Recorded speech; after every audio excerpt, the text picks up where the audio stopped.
ஆண்டவராகிய இயேசு கிறிஸ்துனுடைய நாமத்தினாலே ஆத்துமாவை ரட்சிக்கு வந்த ராஜாதிராஜா ஊழியத்தினுடைய சார்பில் உங்கள் அனைவருக்கும் எங்களுடைய அன்பின் வாழ்த்துக்கள். ஒவ்வொரு நாளும் காலையில் தினம் ஒரு வாக்குத்தத்த நிகழ்ச்சி மூலிமா அநேகருக்கு கர்த்தருடைய வார்த்தை பிரயோஜனமாக இருக்கிறது, மாறுதலை உண்டாக்குறது. அநேகர் எங்களோடு கூட பகிர்ந்து கொள்ளும் போது எங்களுக்கு சந்தோஷமாக இருக்கிறது. லூக்கா புத்தகம் 10வது அதிகாரம் 7வது வசனத்தை வாசி கேட்கலாமா? அந்த வீட்டிலே தானே நீங்கள் தங்கி இருந்து அவர்கள் கொடுக்கிறவைகளை புசித்து குடியுங்கள். வேலையால் தன் கூலிக்கு பாத்திரனாய் இருக்கிறான். வீட்டுக்கு வீடு போகாதிருங்கள்.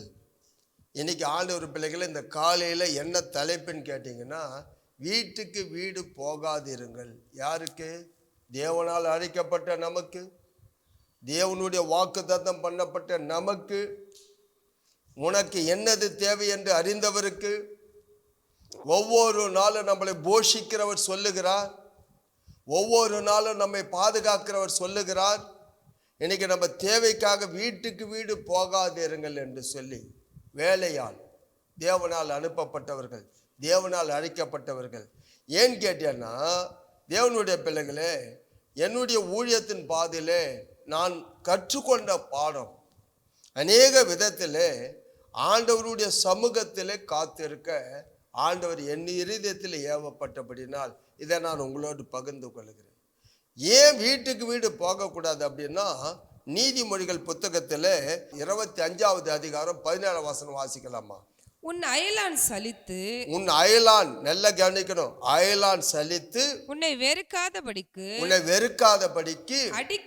அடிக்கடி அவன் வீட்டில் கால் வைக்காதே. நல்லா கவனிக்கணும். அது சொந்தமா இருக்கட்டும், இல்லை உனக்கு உயிருக்கு உயிரான சிநேகிதனா கூட இருக்கட்டும், இல்லை உனக்கு ரொம்ப வேண்டியவங்களா கூட இருக்கட்டும், அடிக்கடிக்கும் அவங்க வீட்டுக்குள்ளே காலை வைக்காது. அப்படின்னா சலிச்சுக்கு வாங்கலாம். அவங்க சலிக்காதபடி அப்படின்னா என்ன அர்த்தம்? எனக்கு நிறைய காரியங்களை நான் பார்த்து இருக்கிறேன். அந்த காரியங்கள் எல்லாம் நான் அதுக்காக ஆண்டவர் சமூகத்தில் என்னை காத்து கொண்டு இருக்கிறேன். அதிகமாக யாரும் என்னை கூப்பிட்டா கூட சரி, அவ்வளோ சீக்கிரம் என்னால் போகவும் முடியாது. ஏன்னு கேட்டேன்னா, அடிக்கடிக்கு என்னை வெளியே பார்த்தாங்கன்னு வச்சுங்களேன், சலிச்சுக்குவாங்க. இல்லை அநேக வீட்டில் அடிக்கடிக்கும் போனோம்னா சலிச்சுக்குவாங்க.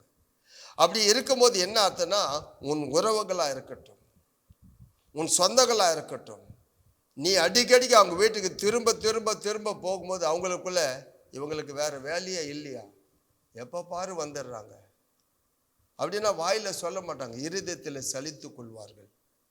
அதனால்தான் ஆண்டவர் நமக்கு இந்த காலையில் சொல்லுகிறார், இதை கேட்குறவங்க யாருக்கோ ஒன்று இந்த வார்த்தை தேவைப்படுகிறது. இது யாரோ உங்களால் வேதனைப்படுத்தப்பட்டு இருக்கலாம். நீங்கள் கண்டிப்பாக இந்த வார்த்தை கேட்டுக்கொண்டு இருக்கும் போதே இது எனக்கு தான் பேசுகிறார் ஆண்டவர் நினைக்கலாம். அது உங்கள் அண்ணனாக இருக்கலாம், உங்கள் எந்த குடும்பமாக இருக்கலாம். நீங்கள் போகிறதுனால இல்லை உங்களை அவங்க வெறுக்கிறதுனால அவங்களுடைய முகபாவம் மாறும்போது கொஞ்சம் யோசித்து பாருங்க. அதனால தான் ஆண்டவர் நமக்கு சொல்லுகிறார், அவர் சமூகத்தில் காத்திருங்க, அவர் பாதத்தில் விழுந்து கடுங்க. என்ன காரியம், என்ன தேவை என்பது அவருக்கு சொல்லுங்க. நீதிமொழிகள் 27:10 வாசிக்கலாமா?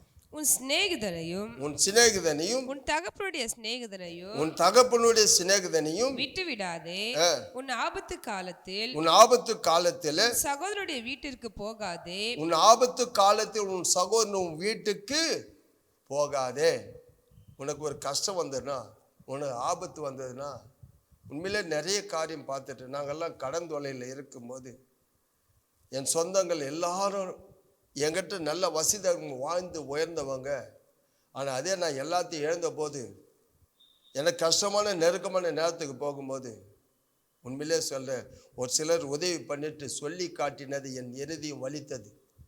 கொடுத்துட்டு சொல்லி காட்டுவாங்க, ஆனால் நான் கொடுத்ததை அவங்களுக்கு சொல்லி காட்டலை. இன்னைக்கு அநேகருடைய இருதயம் கலங்கி இருக்கலாம். இந்த காலையில் ஆபத்து வரும் உனக்கு, ஆனால் ஆபத்து காலத்தில் என்னை நோக்கி கூப்பிடு என்று ஆண்டவர் உனக்கு சொல்லி இருக்கிறார். அந்த ஆபத்து காலத்தில் அவரை நோக்கி கூப்பிடு, உனக்கு அவர் இறங்கி வருவார். பாடு உள்ள உனக்கு, வேதனை உள்ள உனக்கு அவர் உதவி செய்வார். சங்கீதம் புத்தகத்தில் 45வது அதிகாரம் 10ஆம் வசனம் வாசிக்கலாமா? குமாரத்தியே கேள், குமார்த்தியை கேள், நீ உன் செவியை சாய்த்து, நீ உன் செவியை சாய்த்து சிந்தித்துக்கொள், சிந்தித்துக்கொள், உன் ஜனத்தையும் உன் ஜனத்தையும் உன் தகப்பன் வீட்டையும் உன் தகப்பன் வீட்டையும் மறந்துவிடு. அப்ப பாருங்கன்னா, தேவனுடைய பிள்ளை திருமணம் நடந்த பிறகு, கணவன் வீட்டுக்கு வந்த பிறகு, நாம் போய் ஒரு தாய் தகப்பனாரையோ இல்லை அண்ணனையோ குடும்பத்தாரையோ உறவுகளை ஏதோ ஒரு தேவைக்காக அடிக்கடிக்கும் போகும்போது, இது அனுபவப்பட்டவங்களுக்கு தெரியும். நீங்கள் அடிக்கடிக்கு அந்த வீட்டுக்கு போகும்போது, அடிக்கடிக்கு தேவையை சந்திக்கணும்னு போய் ஏதோ உதவி கேட்கும்போது, முதல்ல இருக்கிற மரியாதையை விட அவங்களுக்கு அடிக்கடிக்கு நீங்கள் போகும்போது உங்களுக்கு மரியாதை குறைகிறதும் அவங்க சலித்து கொள்கிறதும் உங்களால் உணர முடியும். கண்டிப்பாக உணர முடியும். இதெல்லாம் ப்ராக்டிக்கலாக அனுபவிக்கிறவங்களுக்கு தான் தெரியும். அதனால்தான் ஆண்டவர் சொல்றார், வீட்டுக்கு வீடு போகாதீங்க, அடிக்கடிக்கும் போகாதீங்க, சலித்துக்குவாங்க, நம்மளை வெறுப்பாங்க, நம்மளை ஏளனமாய் பார்ப்பாங்க. ஆனால் எங்கே தான்யா போகிறது? நான் எங்கே தான் போகிறது? நமக்கு ஒரு வீடு உண்டு, நமக்கு ஒரு இடம் உண்டு, ஆண்டவருடைய பாதம். அவர் சமூகத்தில் கண்ணீரோடு, ஆண்டவரே எனக்கு இப்படியாப்பட்ட ஒரு இக்கட்டு இருக்குது, என் பிள்ளைகள் தேவைகள் இருக்குது, என் குடும்பத்தில் இவ்வளோ நெருக்கங்கள் இருக்குது, பொருளாதார நெருக்கடி இருக்குது, கடன் தொல்லை இருக்குது. என்னுடைய வாழ்க்கையில் உண்மையே சொல்கிறேன், கடன் தொல்லை இருக்கும்போது நாங்கள் எங்கேயுமே யார்கிட்டையும் போகாதபடி என் மனைவி நாங்களும் கதவை சாத்திக்கிட்டு உள்ள ஆண்டவரை நோக்கி கண்ணீரோடு, ஆண்டவரே எங்களுக்கு எந்தெந்த காரியம் குறை இருக்காது எல்லாம் அவர்கிட்ட நாங்கள் தெரியப்படுத்துவோம். இன்னைக்கு உங்களுக்கு இந்த காலையில் ஆண்டவர் பேசுகிறார். உண்மையிலே உங்களுக்கு யாருக்கும் இந்த வார்த்தை தேவைப்படுகிறது. ஏன்னா இன்னைக்கு உங்ககிட்ட இருக்கிற அந்த எளிமையான நேரத்தை, கஷ்டமான நேரத்தை அநேகர் ஏளனமாய் பேச வேண்டாம். உங்களால் நம்ம ஆண்டவர் நாம் தூஷிக்கப்பட வேண்டாம். தேவன் நம்மை கண்டிப்பாக அழைத்தார்னா, உங்களை பலவிதமான சோதனைக்கு உட்படுத்தி இருந்தாலும் எபிரேயர் 2:18 சொல்ல, சோதிக்கப்பட்ட உங்களுக்கு, பாடுபட்ட உங்களுக்கு நான் உதவி செய்வேன்னார். அவர் உங்களுக்கு உதவி செய்வார். கண்டிப்பாக உங்கள் கண்ணீரை துடைப்பார். கவலைப்படாதீங்க. கண்கள் மூடி ஜெபிக்கலாம்.